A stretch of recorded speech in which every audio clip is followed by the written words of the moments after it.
Well, the problem child Mossberg is back in the spotlight, and I'll have to say I thought I knew what was wrong with it, and I was wrong. Hey guys, Gavin Gear here from UltimateReloader.com. The story of this Mossberg is a long one. Jim Harmer had this Mossberg Patriot in 308, didn't shoot for him, shot really bad, right? And we took it on as a challenge to completely rebuild the rifle and see how good that we could get it to shoot. And we succeeded. You're going to want to check out that video. We got this rifle in a chassis with a 6-dasher barrel that I chambered to shoot sub-half MOA, which was a huge improvement from the 4 or 5 inch groups that were characteristic of the rifle, as is the way we got it in factory form from Jim Harmer. And I thought I knew what the main issue was with the original configuration of the rifle. And I was wrong about that, but it turns out my original approach was actually right. I'll get to all that as we unpack what I just did to narrow down what the root cause is of these horrible accuracy issues with the rifle. So I did a few things with the rifle. I put the barrel in the lathe. We've got some bore cam footage of that. I indicated the lands and the grooves ahead of the throat area and got that running true. I measured chamber runout. So we're looking at the alignment between the chamber and the lands and grooves. And it wasn't horrible. I think it was about 1 or 2 thousandths total indicator reading, right? Which is a lot more than the 1/10,000th of an inch that we target when we do custom rifles. But for a factory rifle, kind of not the worst thing in the world, really. And the bore looked like a typical low-end factory rifle, budget rifle kind of thing. But I have seen worse in terms of tool marks and irregularities and so on and so forth.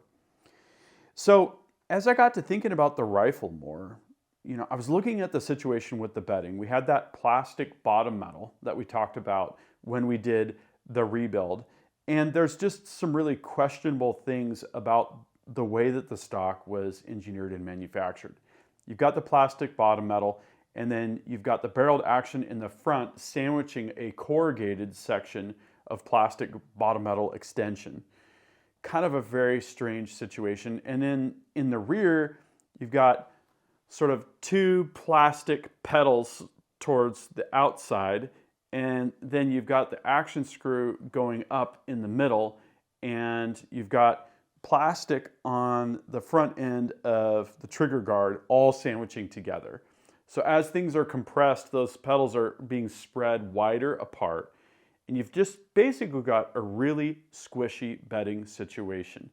I've never seen anything like this before. Plus we had the issue of rounds not stripping off the magazine. Jim had that problem, and I had that problem. Maybe 30–50% of the time, the bolt would just drag across the top of the cartridge and not kick it forward and push feed it.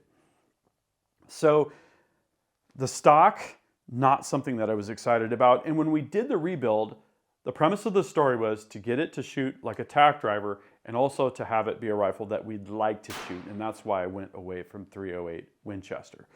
But there was quite a bit of feedback from that Mossberg rebuild story saying, oh, well, I really wish you would have, narrowed down what the accuracy issue or issues were and done a bit more work with the factory rifle. So I just took it upon myself to do a bedding job with this stock, because overall the stock is fine except for that barreled action interface area. It's free floated, right? So you would expect it to be somewhat decent, but no, 4 to 5 inch groups, right? So I cut the extension of the plastic bottom metal in the forward section near where the action screw is, and I decided that I was going to basically do an epoxy bedding up there and provide a bed for the barreled action, the bottom of the receiver up there to hit against. And I also made pillars front and rear. And I cut the front of the trigger guard. You can't really see it there, but it's drilled all the way through so that I could have a shouldered pillar on the rear and a shouldered pillar on the front. So that basically it's shouldered up against the wood, and then the bottom of the receiver in the back and the front is hitting the top of the pillar, plus it's bedded. Okay, so that gives us a nice, stress-free, stable bedding platform for the receiver.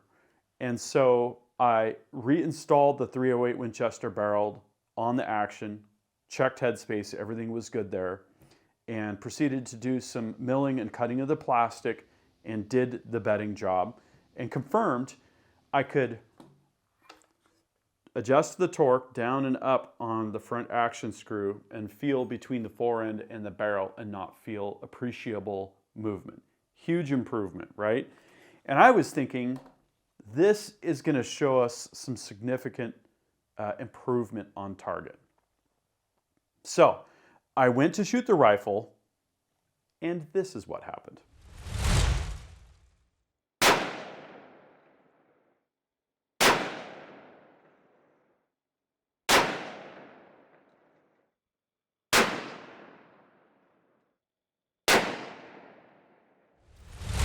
So the results were so bad, I thought to myself, literally not all of the shots hit the paper, right? So I adjusted my windage and I shot another 5-shot group, and this happened.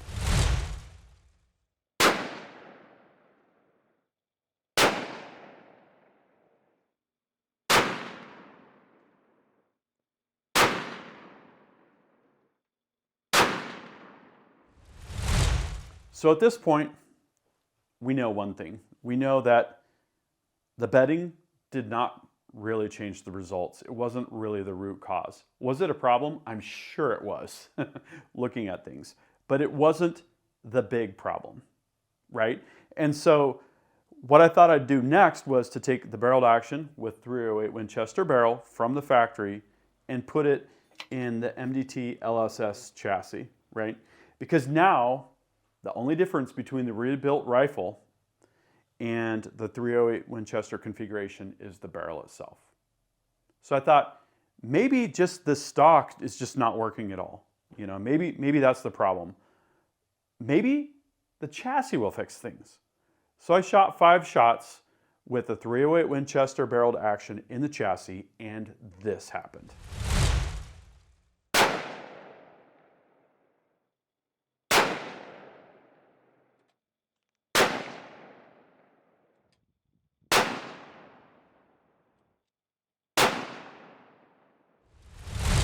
Okay, obviously we've got a problem, and I can with 100% certainty say it is the barrel itself.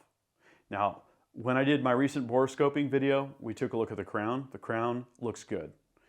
It's cut sharp at a 90-degree angle. There's no burrs on it. That's not the problem. The chambering job appears decent for a factory rifle.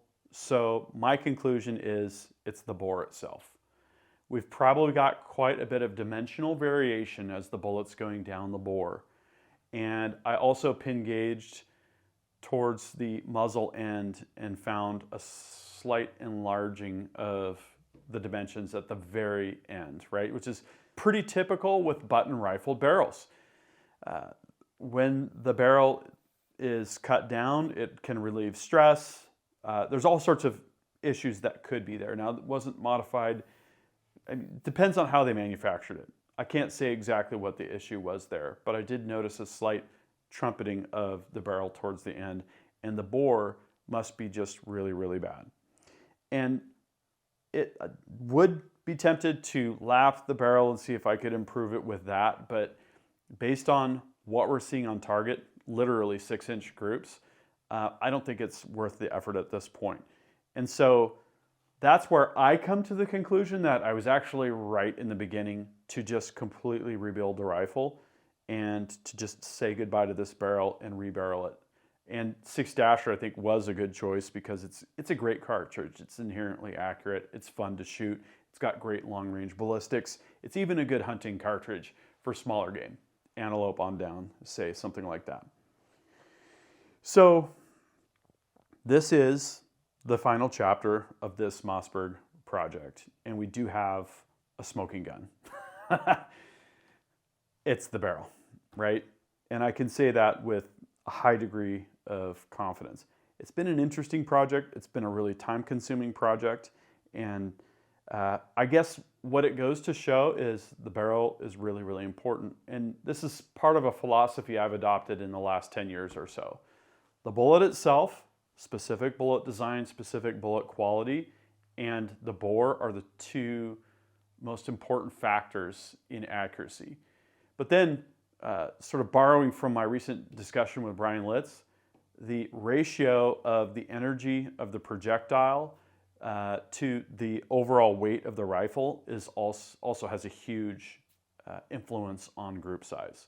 If you've got a really heavy rifle with a really low power cartridge like a 223 Remington, you're going to have something that's inherently easier to make accurate.